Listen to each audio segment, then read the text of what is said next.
Hello friends, welcome back to a new YouTube video. In today's video is day 1 of the final Airthings Masters between Magnus Carlsen and Nepomniachtchi. Nepomniachtchi with the white pieces and Magnus Carlsen with the black pieces. Ian starts with e4, controlling right away the center, and Magnus responds with c5 Sicilian defense, a very aggressive opening by the way. All standard preparing for castle, open the developing their pieces, and all booked moves, and we will have the first trade of the game. Magnus moves his knight to d4, asking the white pieces, what are you going to do with your knight? And Nepomniachtchi trades the knight, and black takes with the pawn. This for the moment is a weak pawn because it's not being defended by any piece. Magnus attacks immediately the bishop that has to retire to a safe square. He goes to d3, a very good move, a safe square, and defending at the same time the pawn on e4.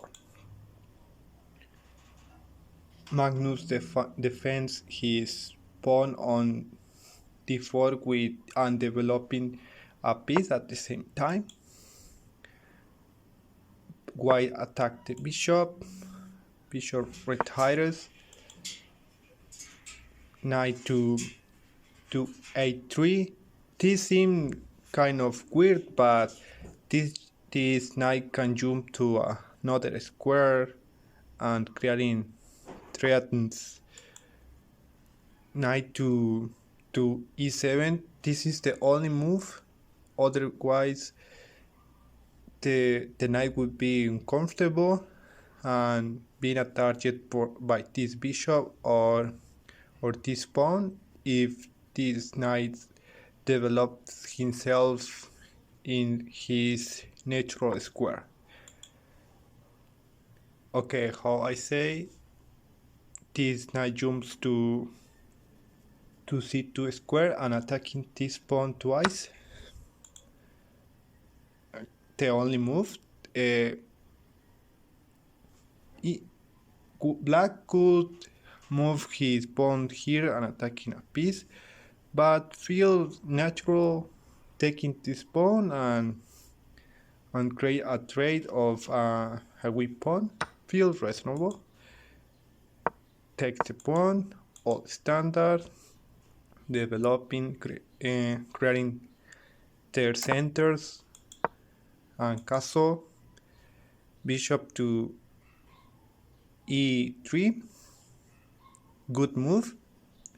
Trying this bishop that is attacking this important square of the king, and trades both his bishop, and this wouldn't be a game of bishops. All standard. This is a critical part of the game. Now this pawn will open the file to this rook, takes the pawn. Now this bishop is very powerful in this rear diagonal. Queen d2, rook d1, defending this queen. For in a moment this knight could move to another square. This queen will no longer be pinned. Rook d8, defending this square that in a moment could open to favor to white. Bishop retires to e4, pawn h6, telling white that this can do anything that he wants. For example, defending this pawn or do anything else. White decide to defend his pawn, and queen retires because this is could be in a future an uncomfortable position for the queen, could be trapped or something worse.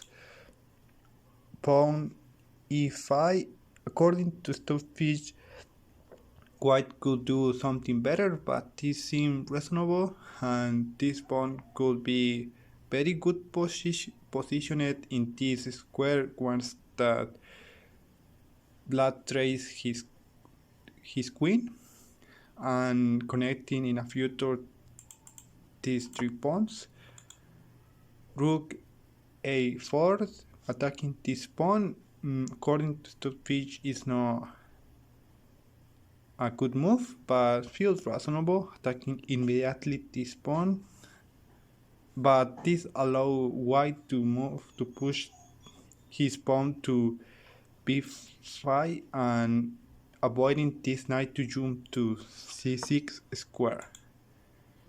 Queen h4, a blunder, attacking this knight, but this king could move to here defending, or the rook, but this will be no longer protected by the rook, and seems that this is the best move.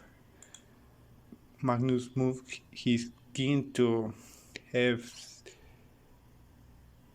f8, and now black has 2 targets, this pawn and this pawn.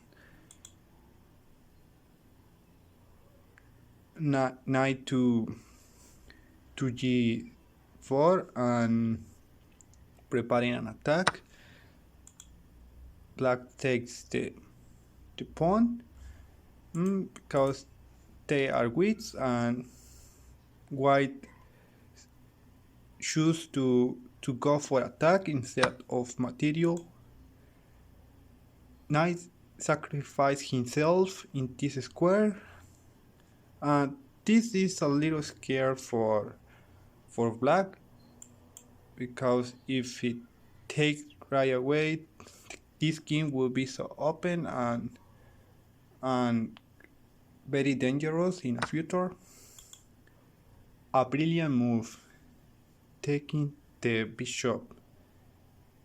This makes sense because this bishop is very powerful in this square, and very good move.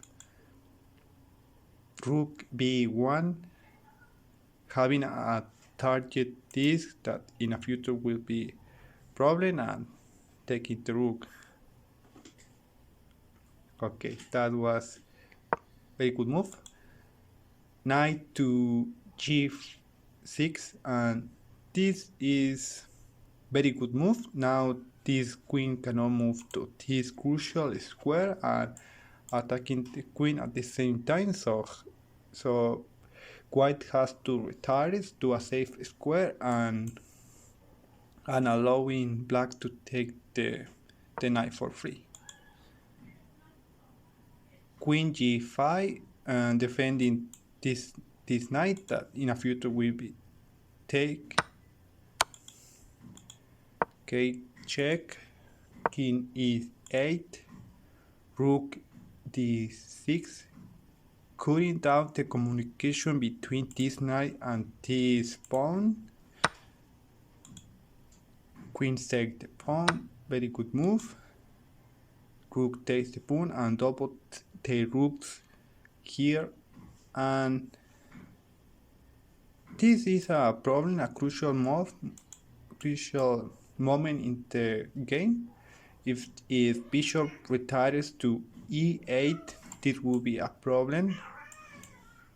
because black will lose their bishop and will be a problem for black. Bishop to e4, very good move, attacking this bishop, and this attack is no longer a dangerous attack because if that happens, bishop only has to take, and this is no longer a serious attack.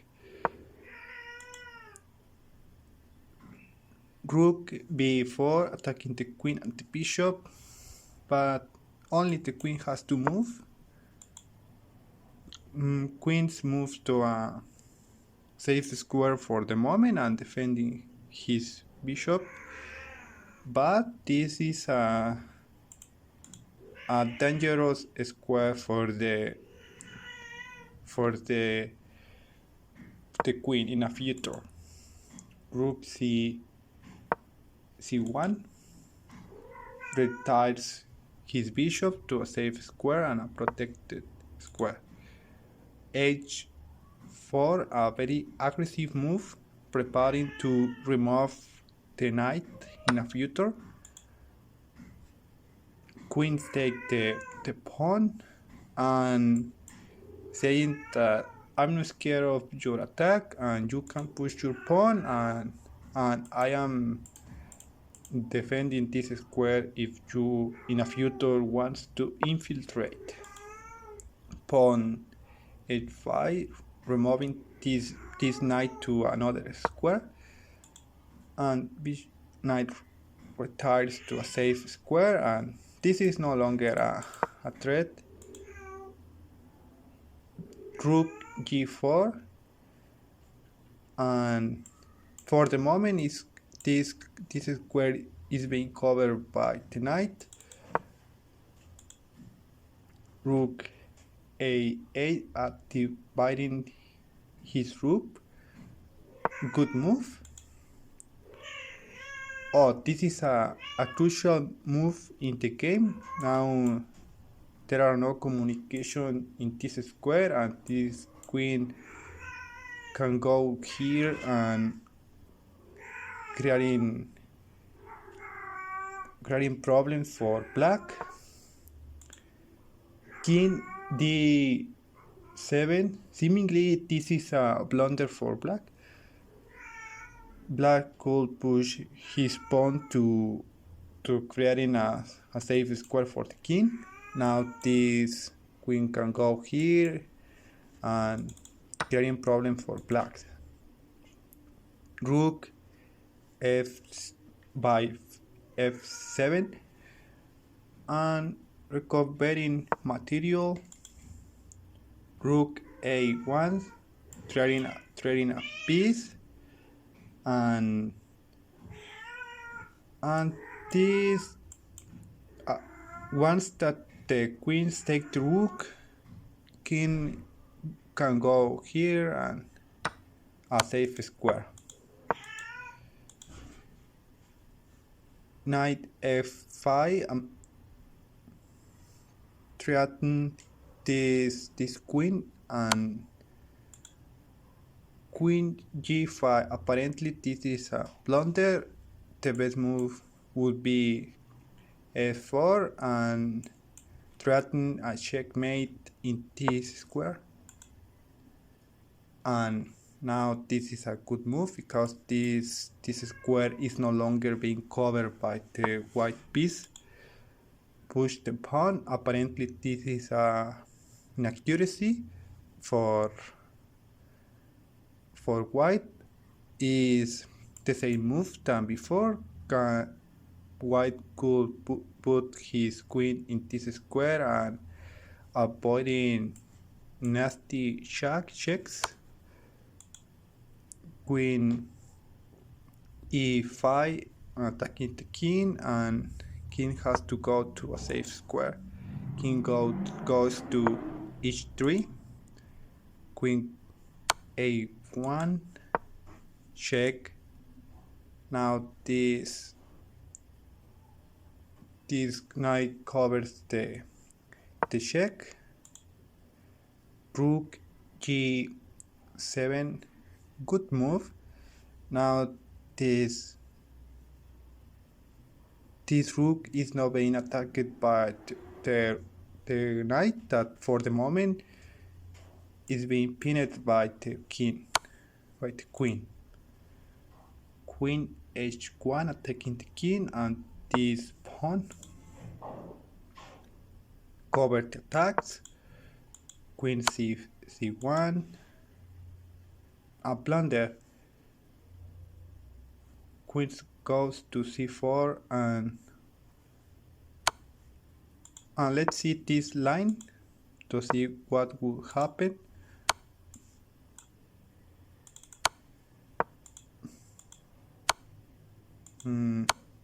How was?